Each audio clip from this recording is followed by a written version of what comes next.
In fact, he has just finished teaching an intensive class, or 1 day of an intensive class. So we are very grateful for him to actually agreeing to give us another lecture today. And in fact, it is actually his second and hopefully maybe not his last day at TUFS. Now today he will be talking about the intriguingly titled Ceremonies of Light at Nikko. And I'm also looking forward to it very much.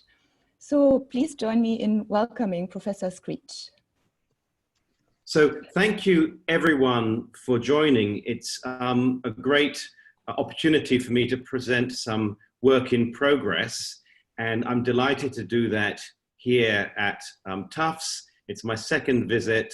It's a strange one. I haven't hardly met a human being, but that means I've spent a lot of time in the libraries. And since January, other than doing some teaching here, which I've enjoyed very much, I've been working on the subject of Nikko. It's still a fairly new project. I don't quite know what direction I'm going to take it in, and I'm aware that other people are interested in the topic and we need to find our own spaces. But one thing which what took me to the topic was the question of light. And you may know that I've done quite a lot of work on Edo international contexts and exchange of objects and artworks. And of course, Nikko has very prominently several Dutch lanterns displayed. So my interest was initially, why are those lanterns there? Why were they given and what did they mean? And from that, I started to think more about light. Of course, Nikko means sunlight.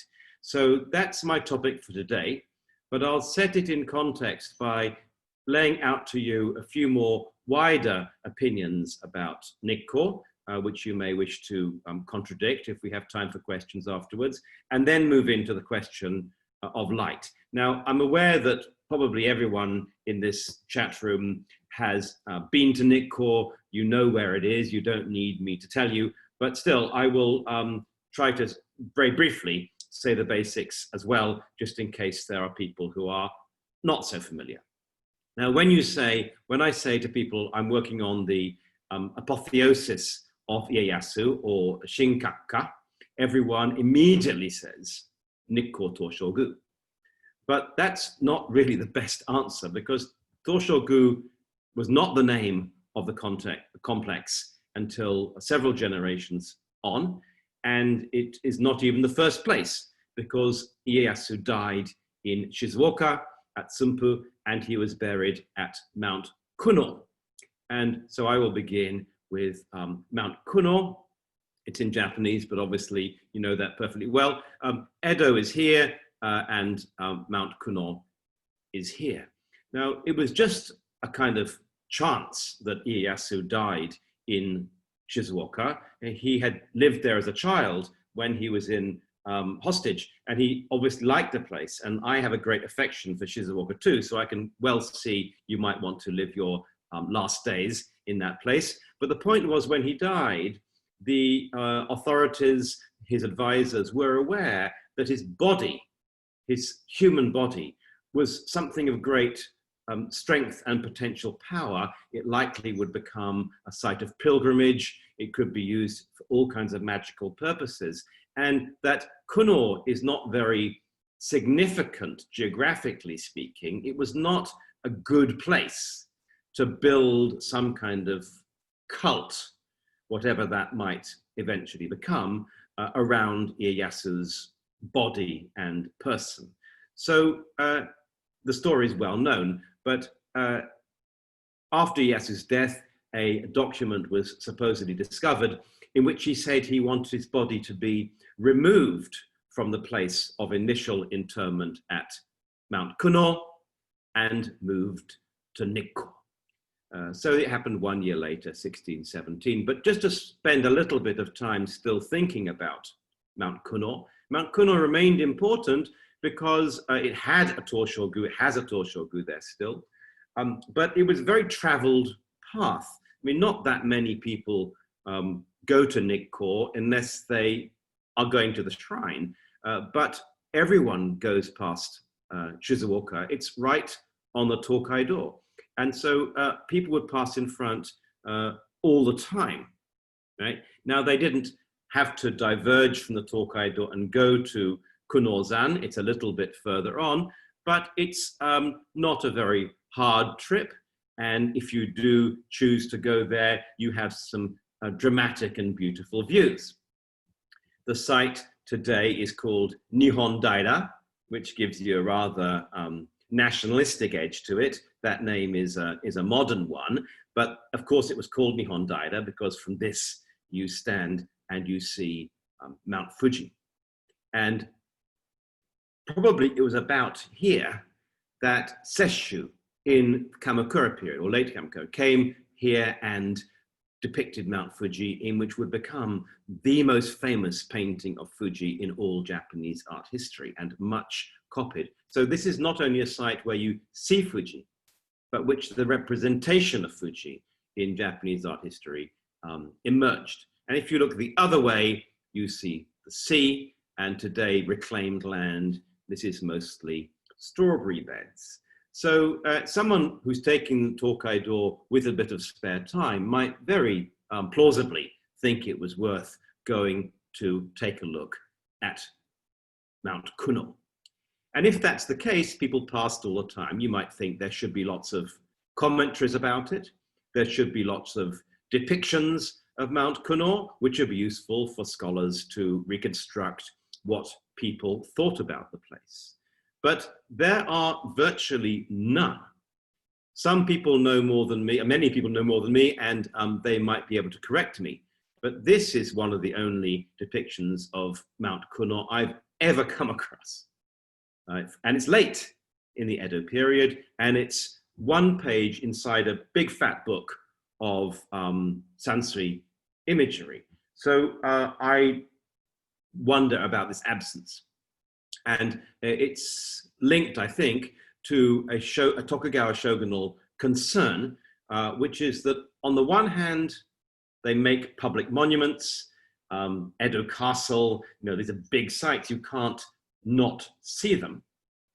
But at the same time, they are very concerned about people scrutinizing, viewing things. If you are a common person, if you're the kind of person that could never get anywhere near Tokugawa Ieyasu in life, you probably shouldn't get very close to him in death either. You couldn't get close to Kuno, and you certainly couldn't make pictures of it. And this struck me when I was in Thailand, and in Thailand there is the famous Emerald Buddha in Bangkok, and I wanted to take a photograph. I said, I'm a scholar, it's not just for tourism, I would like a photograph. And they said, no, you can't take a photograph. I thought, is this about polluting the image? Why can I not take a photo? They said, we don't care about copies as such. What we care about is we don't know what you'll do with your picture after you've taken it. And this is the concern in Edo, always, with depicting government things. You can look at things, but if you make a picture of it, who knows what that picture will be used for? It might be used in a deliberately offensive way. You might spit on it. You might draw something improper on it. So the making of pictures of important places was largely taboo in Edo when the pictures were likely to circulate into popular context as in a printed book. So we really only have this one. Another example where we have something a little bit grander. This is a finished work, and it depicts the entry to Mount Kuno. Mount Kuno is up the top here. There's the stairs, and it's dated to 1837. I'm not sure if that date is significant, why this painting was made then, but I'm showing it to you because basically it shows you not seeing Mount Kuno, all right? I sometimes have referred to this as the iconography of absence, Fuzai no Zuzokaku. If you don't show Mount Kuno, it's like saying it's not there. It's like ignoring it. That's rude. You have to acknowledge it's there, but you shouldn't look at it. You shouldn't make pictures of it. So you make a picture of the fact that it's hidden. And this work by Tsubaki Chinzan, who is a Bushi Kaikyu person, that's probably why he able to make the picture at all, But he shows a venerable old monk here with a servant going up, and that's all we see. We know this place is grand, important, too much for us to consider. And Edo people would have used the word osore, right? Or it silences and blinds you. And before I move on to other things, let me say one other example of this iconography of absence, the strange non-existence of pictures of Kuno. I said I only knew one, but there's actually a second, and this is by Shiba Kokan, a Western-style artist who passed Mount Kuno on the way down to Nagasaki in 1788. The printed version is later. And he made a rather clear image of Mount Kuno. It's very similar to the one we just saw in the printed book, but we don't have a record. But what seems to have happened is that the Bugyo, or the kumiai in charge of printed books, said to Kokan, or his publisher, "What the hell do you think you're doing? You can't publish a picture like that." And the book seems to have been suppressed. At any rate, what we know is that a second edition was published without that image, right? Sorry, it's badly focused, but the second edition has a little picture substituting, just showing Kokan walking with his baggage. It would seem that he was advised not to make a picture, and the picture was therefore removed from the volumes of the book. So much for Mount Kuno. It's potentially very visible. Nikko is not very visible unless you deliberately take the trouble to go there. And it's not that far. I mean, you can walk to Nikko in 4 days. It's quite a nice walk and a very gentle walk. Nikko is not high, right? Oku Nikko is high, but Nikko is low level. So people could do it. But you never went to Nikko by accident. You always went to Nikko because it was your purpose to go there. And Mount Kuno was not like that. And this may be one of the several reasons for the relocation of Ieyasu's body to somewhere that was more deliberate. They could also have been concerned about the return of civil war. We know the Tokugawa shoguns ruled for 265 years, but they didn't know that. And if there was going to be another insurrection and war, then Shizuoka would be very certainly attacked and Mount Kuno would be destroyed. So moving the grave somewhere a bit better also was practical in terms of long-term conservation.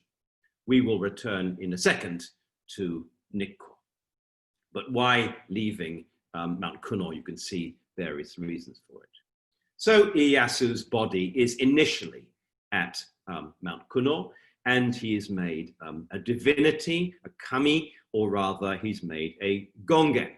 And when I began teaching students, I hate to say it, 30 years ago, I had to explain to students what a gongen, or in English, an avatar, was. But now all students play video games and they know what an avatar is, so I don't need to tell them. But of course, an avatar, a gongen, is a Shinto god, which is a suijaku, right? An avatar of a Buddha. So Ieyasu is deified both as a kami and as a Buddha. And this is a little bit different from the deification of Hideyoshi, which I won't talk about today for lack of time. So as a kami, Tokugawa Ieyasu was accorded the name Tosho Daigongen.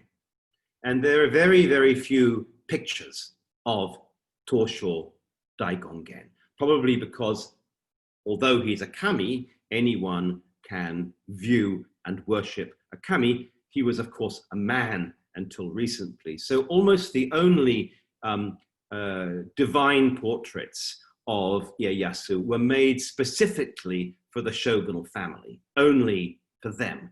And they are mostly quite small, indicating to you that they are for private viewing. They are not vast things to hang in a temple.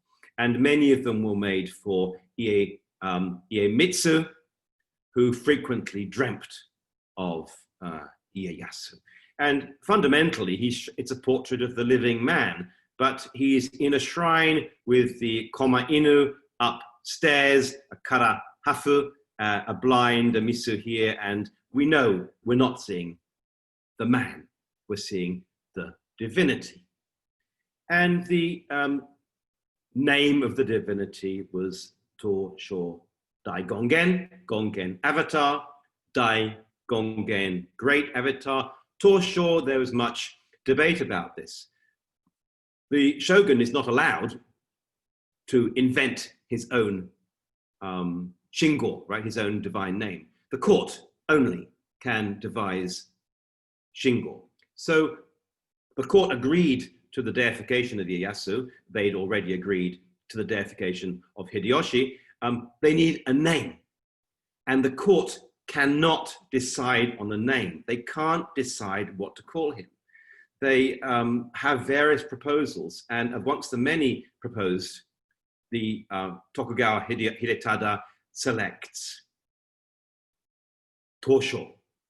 And we need to recall that the Shinto pantheon already has a sunlight divinity, right? I'm talking about light today. The Shinto divinity of light is today called Amaterasu. But in the Edo period, Amaterasu is normally called in the Onyomi Tensho. So To-Sho is a parallel with Tensho.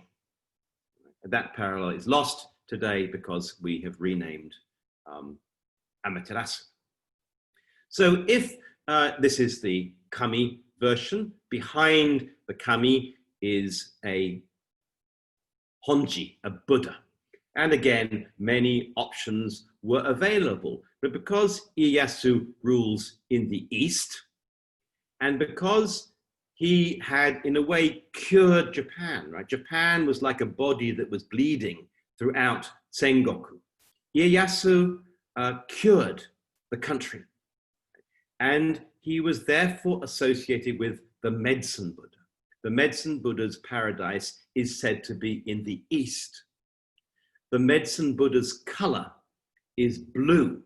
The medicine Buddha is often referred to as Rudi Ko, Rudi lapis lazuli, or blue stone, which is likely why in this portrait Ieyasu is wearing blue. He is both a Shinto kami and the medicine Buddha in this portrait. And if the images of this man-like divinity are very few, the images of the medicine Buddha, Yakshi Nyorai, are very, very many. And worship of Yakshi Nyorai, of course, is ancient in Japan. Already in Nara, there's the Yakshiji and the Shinyakushiji. But Ieyasu, the worship of Yakshi Nyorai takes on a kind of coloration in the Edo period, that by worshipping Yakshi Nyorai, you are also venerating Tokugawa Ieyasu. And this particular version here, of course, there's many paintings, but this is today preserved in Nikko, and it's dated to 1816. Since Ieyasu died in 1616 and moved to Nikko in 1617, this painting surely is for the 200th anniversary of the arrival of his body in Nikko, and therefore it's actually a painting of Ieyasu. And medicine Buddha, of course, has the his little medicine jar in his hand. That's how we can tell. The Kimura school, by the way, are the main Edo period Buddhist painting atelier based in Kyoto, but they can send paintings or can send masters to Nikko or other places to produce work. So we have a kind of emerging cult of Ieyasu, which is both public and visible, but also private and hidden at the same time. And after the body is moved to Nikko, I'll just put that map up again just to remind you. When the body is moved to Nikko, things change. Now, Nikko was selected for probably many reasons, but one reason this map makes it very clear. It's due north of Edo. And in ancient Chinese thought, of course, north is the vector of kingship. You travel north to meet your superiors. Superiors look south onto their inferiors. So to have Ieyasu's body in the north was extremely proper. Having it in the southwest was meaningless. The southwest has no special magical or feng shui, onmyodo signification. So it's moved there. But Nikko was also a very ancient holy site, and there's a vast amount of literature relating to worship and practice at Nikko before the Edo period. In fact, Ieyasu's great advisor, Nankobo Tenkai, the person who basically set up this cult of Ieyasu, was already the abbot at Nikko. It was already regarded as one of the paramount sites of Kanto Buddhism. It's a Tendai place, although it also had Shingon and other temples attached. And the Kamakura regime had also much patronized Nikko. And again, I haven't got time to talk about it today, and I won't talk about it probably if I ever write a book on Nikko, but the way in which the Tokugawa regime borrowed and replicated what the Kamakura regime had done is very important. So if the Kamakura sponsored somewhere, you can bet probably the Tokugawa will do the same. And in Kamakura times, they had had prince abbots, monzeki, sent from Kyoto to be abbots here. And in due course, the Tokugawa regime would revive that.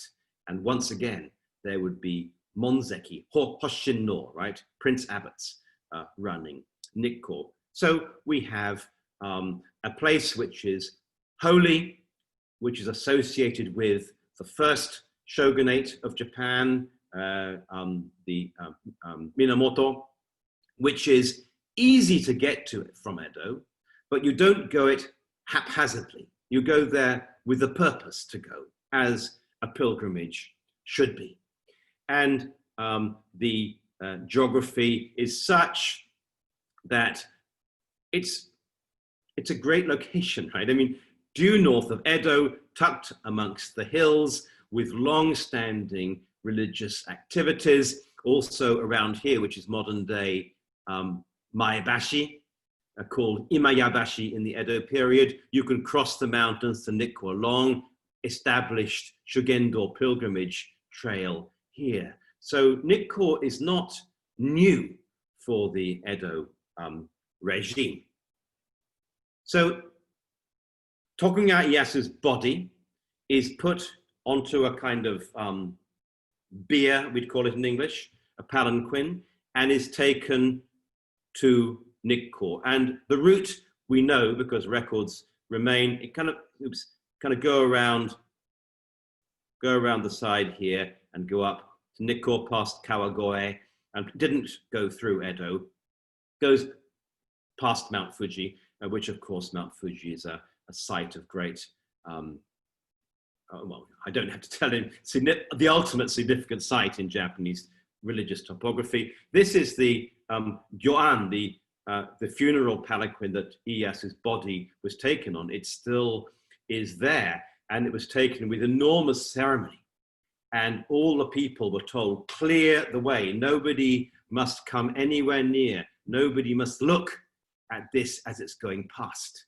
But of course, people did come and look. And it's very typical of the Tokugawa shoguns. They ban things, but then they secretly let you do it anyway. Right? And the body, at any case, arrived at Nikko via this path from Kawagoe. And once it's there, Nikko grows somewhat slowly, and there are controls, but it becomes a pilgrimage site. Different status people are allowed access at different periods, but famously, Matsuo Basho came here in the Oku no Hosomichi. Basho was just a townsperson. He was an admired poet, but he had no mibun. He was allowed to go to Nikko, demonstrating that by the time of Basho's trip, which is the end, round about 1700, by that point, people can perfectly easily go. And they would go, of course, not from Kawagoe, but from Edo. And the Nikko Highway, which was called not the Nikko Kaido, it's called the Nikko Dochu. The Nikko Dochu, in fact, there were several highways, depending exactly how you want to go. It took you pretty much straight north from Edo up to the site. And as I said, it takes you 4 days. I walked it, by the way, and it's 4 long days, but not strenuous. And every night there are onsen and wonderful jizake, and it's a lovely trip. And several people who made the trip to Nikko, you go there, it takes you 4 days. You maybe go to an onsen in Nikko, you have some nice food, you relax, you come home again, and people felt they were really better for going to Nikko. Their scare had gone, right? They were no longer ill. It's like a holiday. It always makes you feel good, right? Going to Nikko made people feel good. And they said, well, of course, it's the medicine Buddha. The medicine Buddha has healed them as a result of this pilgrimage. So this is one of a great many depictions of the Nikko Dochu. There are, like this, elegantly painted ones for elite travelers, but there are also much more rudimentary printed books which just tell you where you can get food, where you can stay, how many ri to the next town, and we can see large numbers of travelers. Because the road is going due north, you have the sun behind you. And again, I walked to Nikko. I wanted to experience what it feels like to do this. And it's recognizable, right? The whole way, your eyes are in shadow. You see Nikko. You are healed by the medicine Buddha. And you turn around and you walk back to Edo with the sun in your eyes the whole way. You're blinded for 4 days walking back into Edo. Like I had the whole way back wearing sunglasses. You have met the sun. Nikko is the sun, and the sun cures, right? Sunlight purifies and cures and heals, but it also blinds because we are not as good as the sun. It's too much for our bodies. It can burn us. So the highway towards Nikko is done in darkness, and the very end of the highway, I took these photographs quite recently, deep in the forests. From Edo up to Utsunomiya and a bit further, it's quite open countryside. You see farmhouses, there's places to stop, but the last bit of the highway is dark and actually a bit frightening. And when I walked this, the last day is very long. It was getting about 7 or 8 p.m. and it was dark. And I was glad I was with friends. You'd have felt quite nervous in such darkness alone because you're being prepared for the gorgeous rays of Nikko. And you would probably arrive in the evening in Nikko town. You'd spend the night there, and the next morning you'd get up and you'd cross into the holy mountain itself. Now, although people often took the highway, and there were many, many maps made of it, there are very few pictures made of the Nikko Kaido. If you compare the Tokaido Goju Sansugi, so many pictures of it. Here is just one example, but of course there are probably thousands. Hokusai's famous Tokaido Goju Sansugi, and what Hokusai shows happening very often on the Tokaido is, yeah, you can enjoy the nice places you see, but it's about the freedom of travel. When you travel, you have different food, your family's left behind, it's like on a business trip, you stay in a hotel. Always travel was associated with rather improper kinds of behavior. Basically getting drunk, meeting friends you didn't, meeting people casually, and of course sexual favors provided by the so-called waitresses along the way. And this picture, it's supposed to be a picture of Todzuka, but it's actually a picture of a woman soliciting men to come in and have sex. And that's what travel, one of the many reasons that people enjoyed travel in that time. But Nikko Dorchu, no such pictures were ever made as far as I know. In fact, there are almost no Nikko Dorchu Nisan Yon Tsugi sets. I know only one. It's this one by Hiroshige. It's very late in the Edo period. It's small, they're mameban, tiny pictures, and they are some of the most uninteresting pictures that Hiroshige ever made. He obviously was, didn't want to be accused of bure, insolent depiction. So the pictures are very, very kind of anodyne and uninspiring, you might say, such that the journey to Nikko is not clouded with fun and frivolity and lechery like the other highways so often were. And you get to Nikko and you spend the night in Nikko town. And as Basho said, when he said there, he was amazed by the inn he stayed at Nikko, because when you stay in inns on the Tokaido, somebody probably steals your money, the bed is filthy, the food is too expensive, and the horse you was supposed to be ready for you the next morning has not been prepared, filled with the typical frustrations of travelers. But Basho says at Nikko, his innkeeper was so wonderful that they called him Bosatsu. The aura of Nikko is so wonderful. The sunlight is so bright. Even the town is purified of all its impurities. Right? So Nikko as a town too, they said, is a beautiful sight. And you then in the morning, you go to the bridge which separates Nikko town from the holy mountain. And this is the so-called Shinkyo, the divine bridge. And although it's been repaired, it's still the original bridge built in the 1630s with these incredibly huge stone pillars. I mean, to us today, we are so used to seeing these things, but for an Edo viewer, an enormous stone pillar allows a long stretch, so there's no pillar in the middle. The river can be very powerful in winter, and the bridge risked being washed away. So this is an extraordinary sight. Right?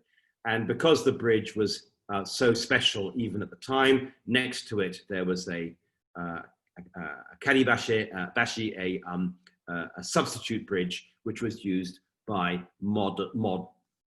most travelers. And you would then enter into the mountains, and I can't resist showing you me doing it. This is when I walked with my students to Nikko a few years ago, and we observed the proper protocol of pilgrimage by not shaving and not cutting our hair. So I've got some rather grey hair showing there. This was a number of years ago, but you go through and you go up the hill from Nikko, you pass the stone tori, you come to one gate, which is the, you pass one gate, and then you go to the second gate, and the second gate, as everyone knows, is the Yomeimon. The name, it means the gate of solar brightness. This is the sun. It's a rather cheeky name, actually, because the ancient Heian Palace had gates, and the Heian Palace gate that looked towards the west, where sunlight came, was called the Yomeimon. So this is borrowing ancient terminology from the court and replacing it right here, as if the Heian court was already thinking of a time when Tokugawa would rule from Edo. Now, recent restoration work has demonstrated that the gate has been repainted. So it didn't have this white color at the time when it was built, and it probably also had wooden roof, not a tile roof. But that is not quite sure. But whether or not it should be a kind of brown color and a brown roof, what we really have is the lower section, the ground floor, is like a kind of nothing, right? I mean, there's no color, there's no ornament, it's just white. Floating above it is this huge gold construction. It's as if we are seeing the sun rising above the horizon. You might think this is the sea with the sun rising above it. And in fact, that's exactly what it is. Because if you get close to the pillars, at any rate, as they are now, the pillars are all carved with whirlpools, water. This is the sea, and the sun is rising in the east. It's a good example of Momoyama architecture, which this is later than Momoyama, but I mean, it's the taste of Momoyama architecture with lots of gold and ornamentation. But as the Edo period continued, this kind of architecture was not seen in Edo any longer, and especially after the famous Furisode no Taika, 1657, all the buildings with this early Edo style in Edo were gone. So this was the only time you would see such architecture, and it is unique, right? Like the one sun rising there. Inside the gable here, it says Tosho Daigongen in the writing of the emperor, right? The Dairi, or the Tenno. And this was written by Gomizuno In. Now, today we call it Nikko Tosho Gu. At this time, it was still Nikko Tosho Sha. It didn't become a gu until later in the 17th century, when the, well, there's various processes go on, but the shogunate is able to have the so-called gugo, right? The classification as a gu. And it's difficult to get because almost all gu in Japan enshrine members of the imperial family or people associated with them, such as Hachiman. Hachiman is an imperial prince, right? And also Sugawara no Michizane, Tenman Gu. He was posthumously raised to court rank. So this is very special. And where it says Tosho Gu there, it's amazing. I've got a detail here where Nikko there, this sunlight with dragons swimming through it. Here you have also one of the pillars with this pattern, which is a whirlpool, swirling waters. Most travelers who were able to visit Nikko were able to get to the Yomeimon if you had permission. If you wanted to go to Nikko, you had to go to your local temple in Edo, or one of a number of temples in Edo that were able to issue you permission to walk up the steps to get to the Yomeimon. And you had to leave your sword behind if you were bushi, and you had to show great deference. If you were a regular common person, you might not even be allowed as far as here. But most people could get as far as the Yomeimon, and right in front of the Yomeimon was the Honji door, right? The hall to Ieyasu as Buddha, right? Which is the hall to Yakushi Nyorai. And most temples are accessible to any people. So commoners could go as far as the Yakushi door, the Honji door, which would give them a view of the Yomeimon. And if they had permission, they can go up the steps, but they cannot go through the gate. They have to see it only from the outside.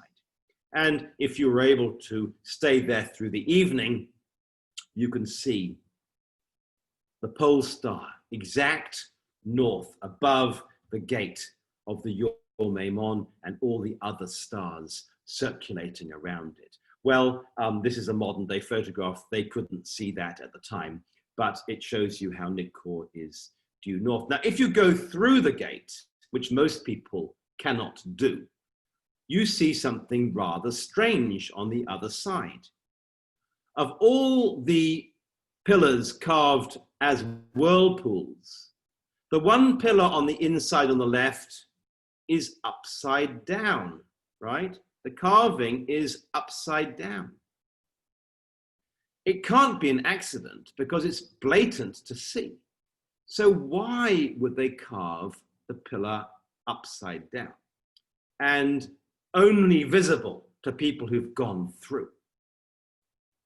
I don't know, but I think there's two possible reasons. One is that they often were afraid that very grand and powerful buildings would anger the gods.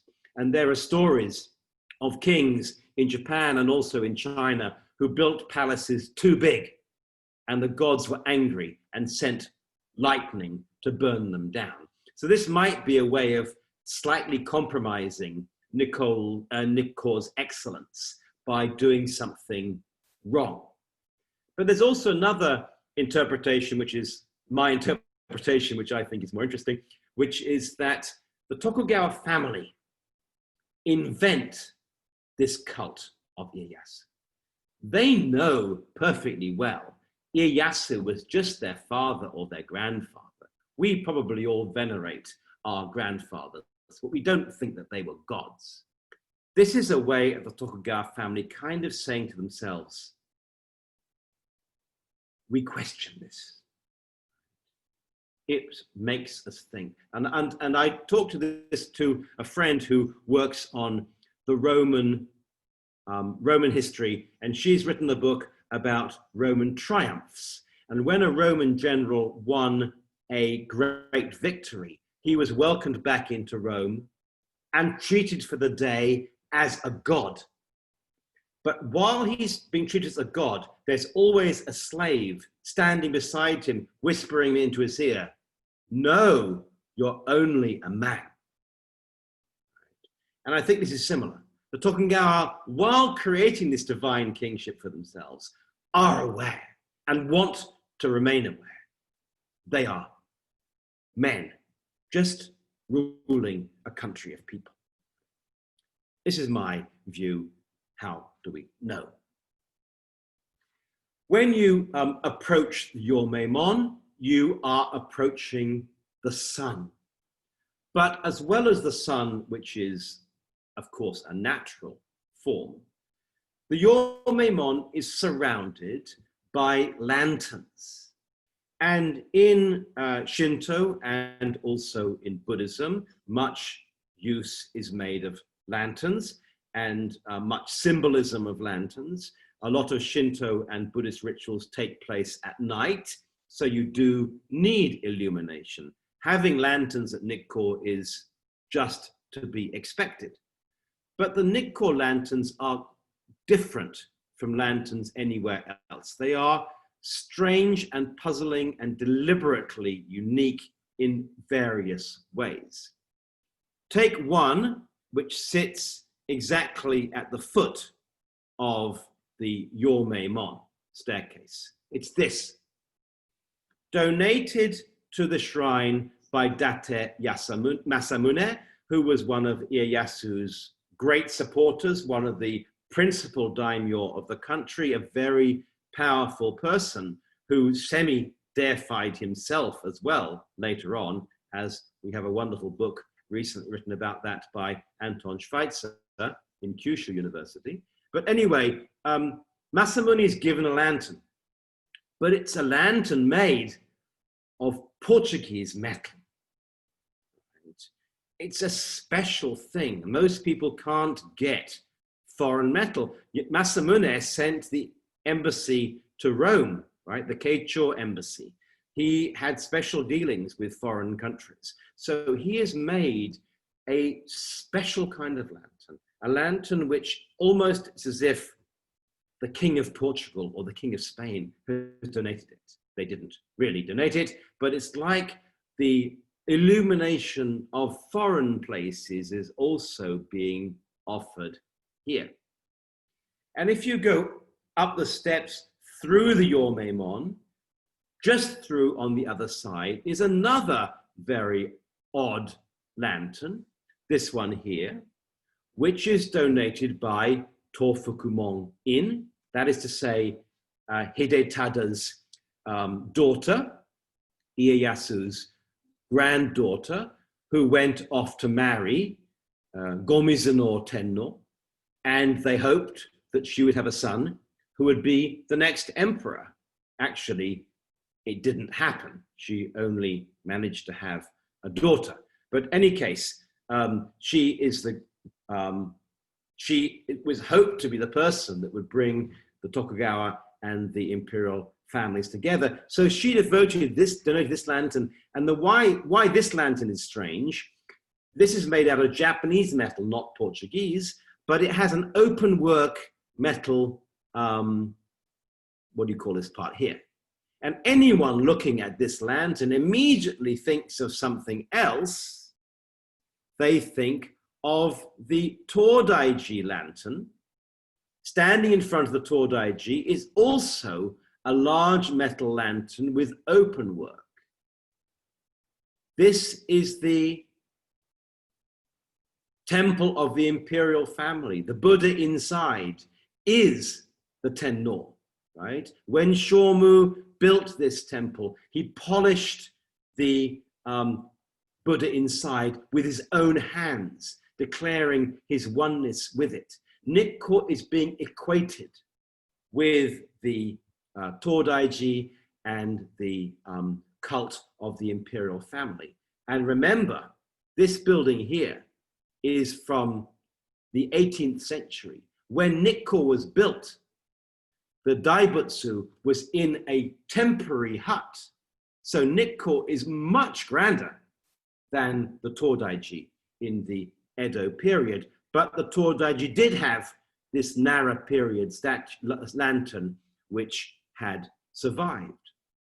So it's in this context, I think, that the Dutch present the lantern that we now see at Nikko by the Yormeimon.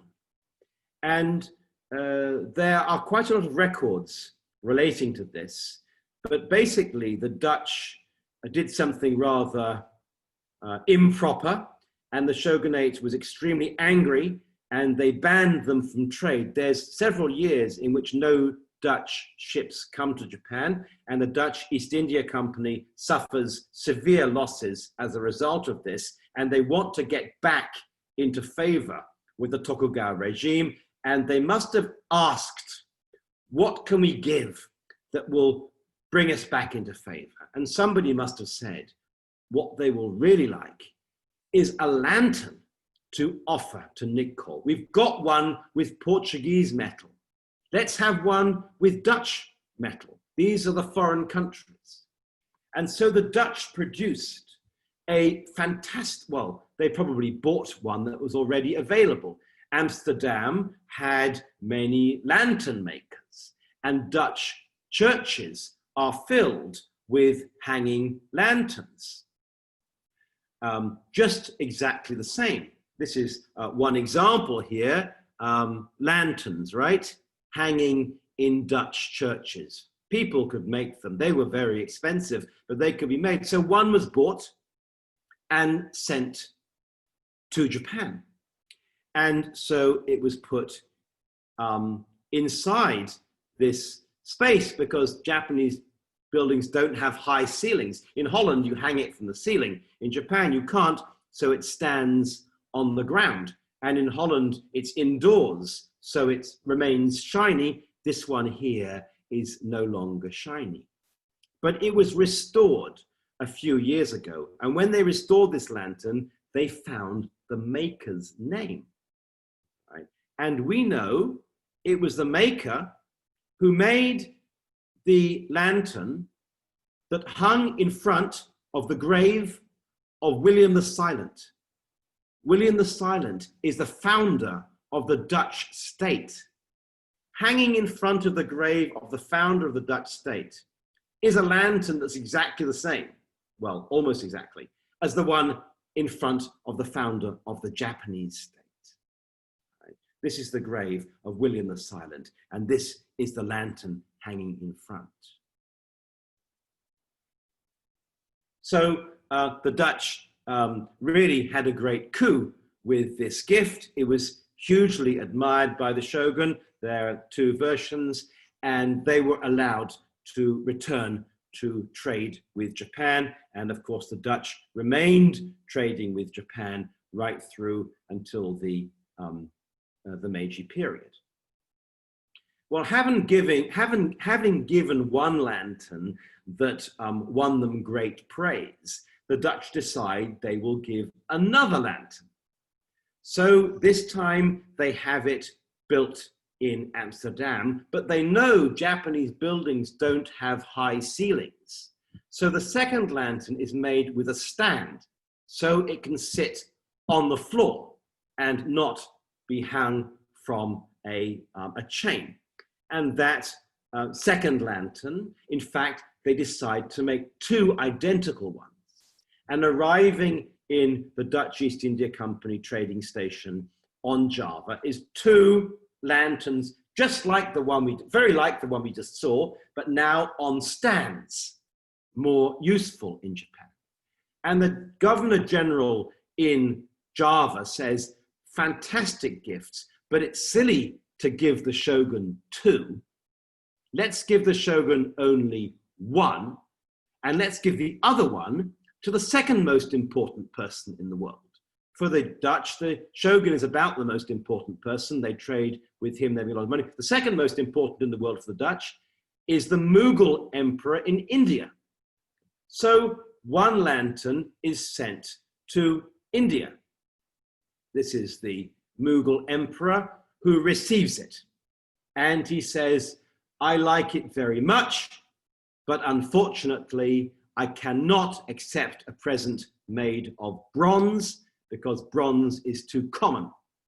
And so the records say the Mughal emperor had the Dutch lantern remade in silver, and then he could accept it. Anyway, that's about Indian history. The shoguns had no problem with a bronze lantern. So opposite it, opposite the one we just saw in Nikko, is this second one on a stand. Almost all records written about Nikko in the Edo period talk about the lantern we just saw and call it the Dutch lantern. And they talk about this one and they call it the Ryukyu lantern. It is not a Ryukyu lantern, it's Dutch. But the Tokugawa wanted to think the two kings they deal with, the ruler of Holland and the ruler of Ryukyu, are the two royal lines closest to the shogun. So they fantasize and invent the fact that this is a Ryukyu lantern, which it is not. In fact, the king of Ryukyu did give a lantern to Nikko, but the Ryukyuan king's lantern was made of paper, a Chinese-style lantern, very big, beautiful thing. Sorry, it's a bad photograph, but you couldn't possibly hang this outside, it would be destroyed immediately. So the Ryukyuan lantern is put into storage, and the Dutch lantern is said to be Ryukyuan, and then the foreign kings are offering gifts of light to Nikko. The Dutch do not know that their second lantern is called Ryukyuan, but they are very happy with themselves, and so they make a third lantern, this time specifically made for Japan to stand on the floor, but also it carries the shogun's coat of arms, the kamon. So this must have been made in Holland specifically to give to the shogun. It wasn't an existing lantern, it wasn't even an adapted type. And what the record says, but I have great difficulty believing this, the record says that if you light all the candles, at the top there are little wings, and the heat of the candle rises and rotates the inner lantern. It's a kind of somato, right? But I have it difficult to believe because it's quite heavy. I don't think candles would have that much power, and being kept outside, it would have rusted. But it's often referred to as the revolving lantern, and it has the Tokugawa crest on it. But if you take a look at the lantern in detail, the crest is upside down. Right? Big mistake, right? But it would have been perfectly easy for Japanese craftsmen to pull this off and to turn it up the other way and reattach it, but they didn't. They chose to leave it upside down. I don't quite know why, but maybe this fits with my interpretation of the pillar being upside down. This might have been the most remarkable lantern that anyone in Asia had ever seen. And so they want to make it not quite perfect. Well, the Dutch didn't stop, because they also gave a gift of wall-mounted lanterns, which in English are called sconces, around the perimeter fence of Nikko. Below, around the Yorme Mon, are 24 sconces. And you put candles in here. Of course, you need to have a shade, or else the candle would blow out. But this could be done. And even if the candles are not lit, like today, you can still see it's a lantern. It would make Nikko a flood of light if this was lit. Foreign kings are offering their gifts. You may say, gifts from Holland, gifts from Ryukyu. What about Korea? Yes, the King of Korea also gave a big gift to Nikko, but it wasn't a lantern. The King of Korea gave a bell. It hangs with the Dutch and Ryukyuan lanterns there. Korea was well admired for bell making, and a Korean bell was a highly valued thing. They may have thought this is better than a lantern. But Nikko has a lot of other lanterns too. Take this one here. A pair of Onitoro, lantern Oni, have converted, right? Oni are bad, but these Oni have converted and are now holding up lanterns. And anyone who looks at these immediately remembers the most famous existing Kamakura period lanterns, which are also Onitoro.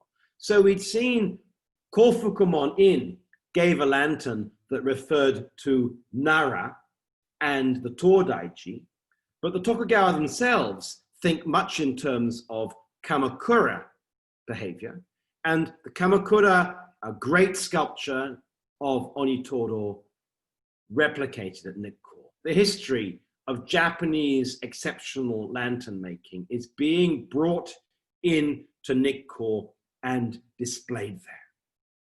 And I'll stop in a minute because I've already spoken for an hour, but you can keep going. Nikko has lanterns of all kinds of craziness and exceptionality and amazingness. Let me now finish with just a couple of little final comments. I've taken you to the Yormemon. You go through the Yormemon. Of course, there's the Honden and the Haiden, but then you can go up to Ieyasu's actual grave. And the last thing you see when you go to the staircase up to the grave is this famous carving. All the Jugakusei take photographs of themselves with this very cute Nemuri Neko, right? Hardly anyone is allowed to go this far into Nikko in the old days. Only the shogun and his representatives. The last thing you see before you get to the grave is this. And paintings of paintings of, beg your pardon, this is wrong. Paintings of karashishi and peonies are very common, and they are much painted by the Kano school as emblems of shogunal power. You have a karashishi and a botan. But here it's not a karashishi, it's just a domestic cat. That power and authority, the fear, the osore, the brightness of Nikko, for those people who are allowed through, people who are really internal to Tokugawa affairs, they see it's just a sleeping cat. It makes me think of the Wizard of Oz. When you get to the Wizard of Oz, you see it's just an old man. No fear, but peace. Cats are emblems. I love cats. I have cats at home. And if ever you are stressed or angry, stroke a sleeping cat and your heart will be pacified. So it's very telling that we see this. And then the next thing we see is Ieyasu's actual grave, which is a place of complete silence. And having seen the grave, you go down the steps and you go back to the gateway, which on one side, the gateway had the Nemuri Neko. You see that going up. Coming back, you see the gate from the other side. And what do you see? Two birds in love, right? Billing and cooing birds. This is a place of the continuity of the shogunal regime. It's not just a place of the dead Ieyasu. It's a place where Ieyasu's spirit maintains the line of the Tokugawa family. And birds twittering away as they make love together in many cultures. It's English poetry, I'm sure Iris Sensei can tell us also German poetry is filled with lovebirds, and Japanese too, visibly here. And having seen this, you leave, you go back through the Yormemon, you cross the Shinko-cho, you go into Nikko town, and you walk back to Edo with blinding sun in your eyes, because you have actually met the sun. And that is the end of my presentation today. I'm sorry I spoke for a little bit too long. I think I started at 9 minutes past, so I've spoken for 1 hour and 2 minutes, but I hope you can tolerate that. Thank you very much for listening. May I ask a first question, please? Please do, yes. Okay, so first, thank you very much for this illuminating lecture. Sorry, I just had to say this. And it was so interesting to see how history in the public sphere just runs through the centuries, really, right? Kamakura, Edo, today.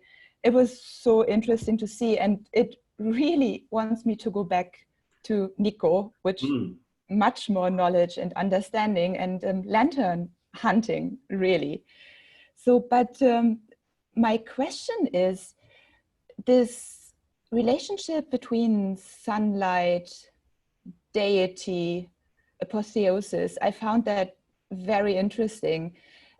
Also this double nature of sun as healing, warming, but also blinding, because we just don't deserve it. But then this is also something one recognizes from Christianity, for instance, right? So I am kind of wondering, at Nikko, when all those Western lanterns came in, did the lanterns bring some sort of Christian meaning with them as well, do you think? And how is this, how is the symbiosis?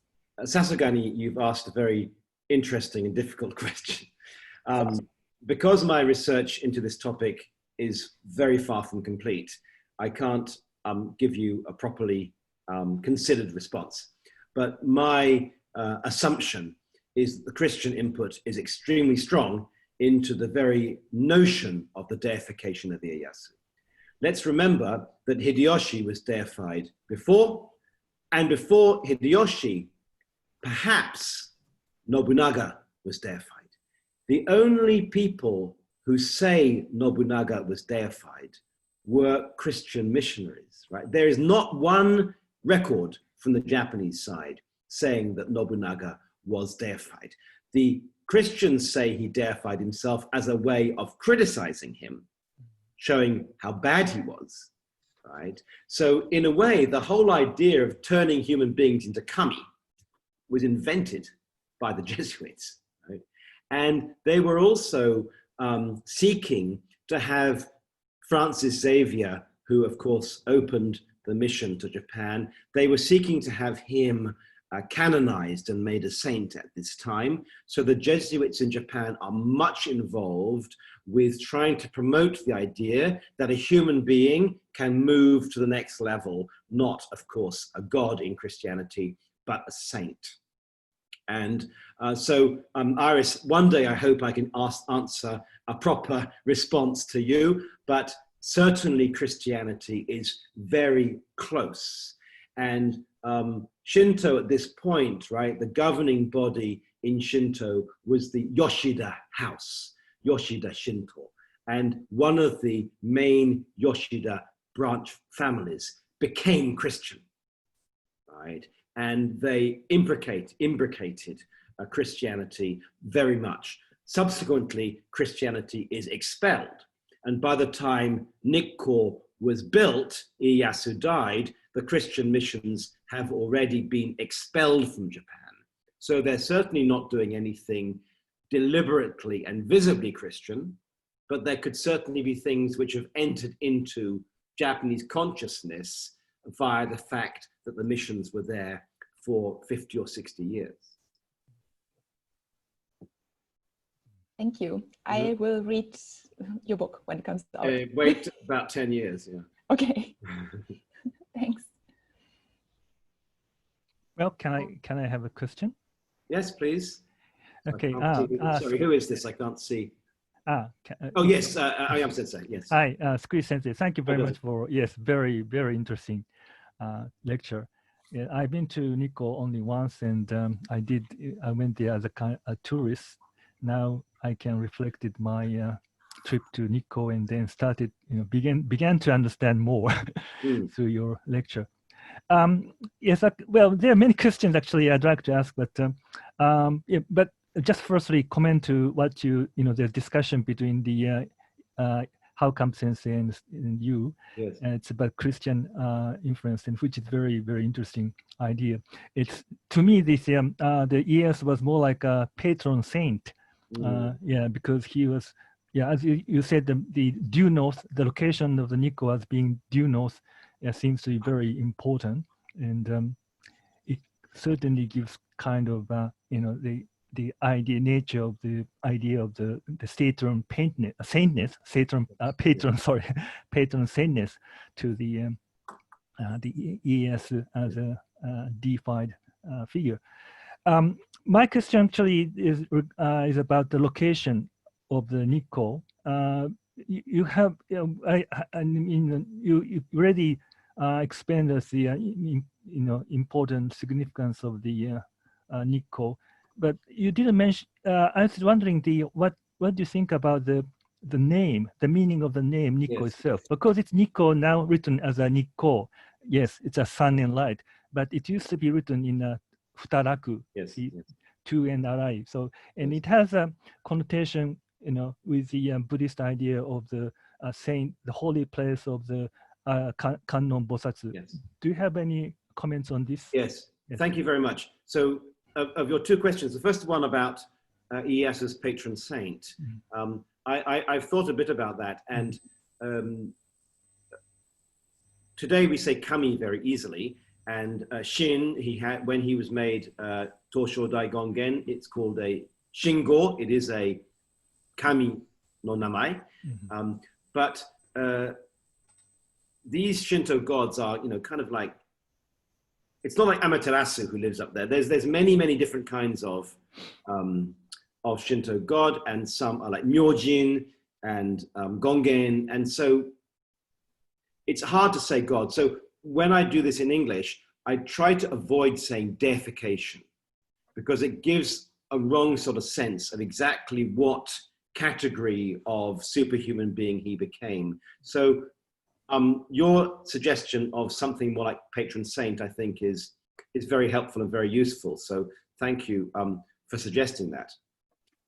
For the name of Nikko, it was, as you say, written originally Nikko, and I haven't been able to discover exactly when the kanji were changed, because in the Edo period, there are several setsu about who changed it and when.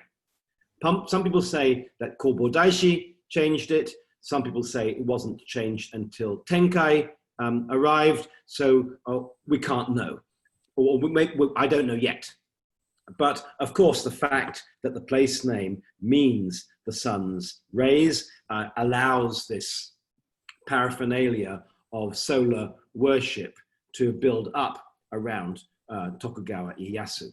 But there's a problem which I didn't mention today at all, which is, of course, the sun. Japan already has a sun king.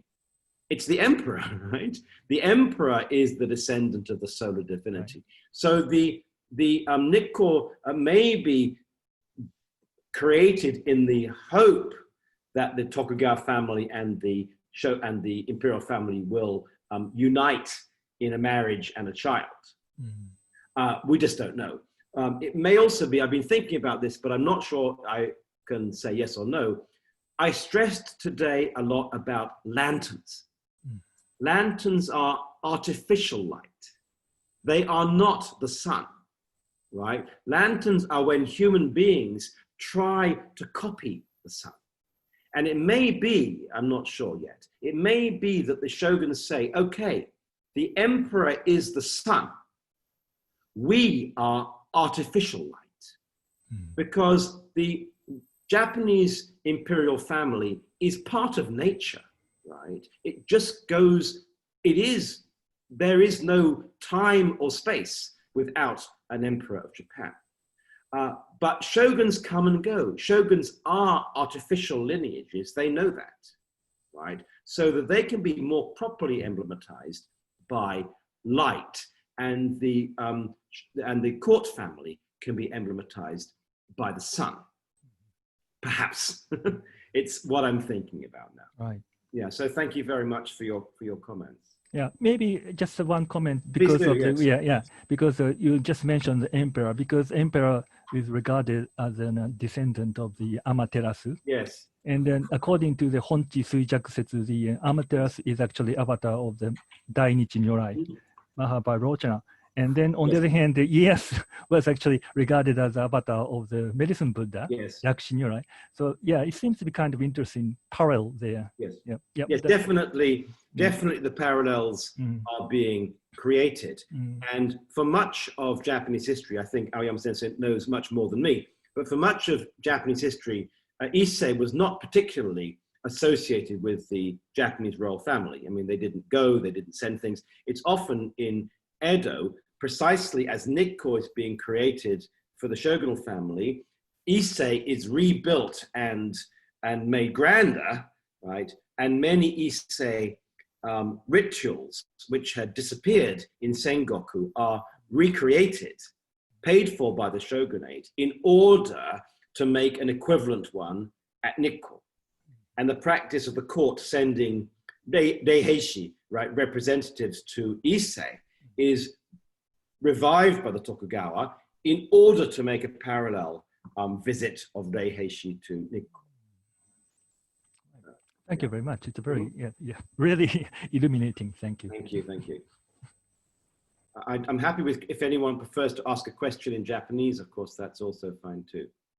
Nihongo demo. Dozo. 阿部です。どうも。日本語で。どうぞどうぞ。はい。失礼します。今、伊勢の話が出ましたけれども、はい、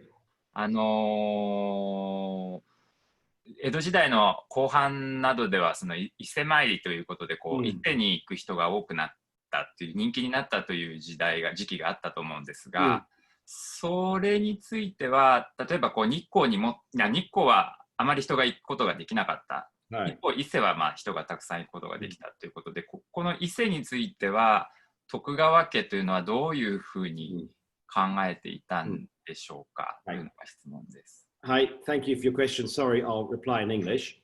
Yes, okay. So, if you're starting from Nagoya or even from Kyoto, then it's very easy to go to Nikko, to Issei, and quite a lot of people went.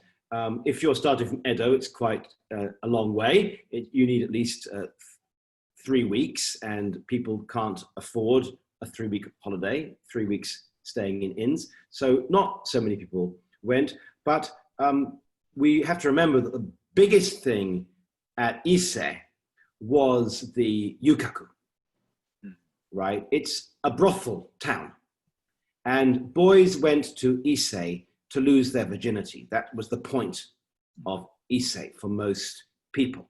And it's only when Meiji comes, the entire yukaku is removed from Issei because it's kind of keshikaran kind of stuff. So that Issei had a lot of meanings which are nothing to do with just Amaterasu or the court. Nikko had none of that. As I tried to suggest, Nikko is supposed to be kind of pure.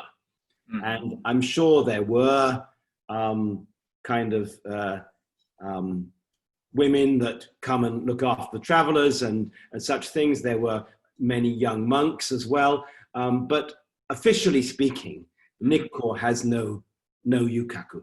So it's a very different experience from a trip to Issei. Okay, thank you very much. I guess we will finish here today.